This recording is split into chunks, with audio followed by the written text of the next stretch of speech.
So, ayan, nandito ako sa mga tanim.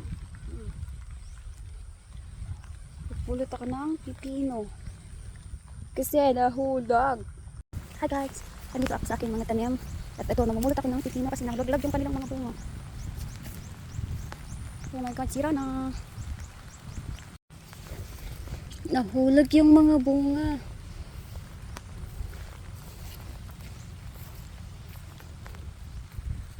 Sira na.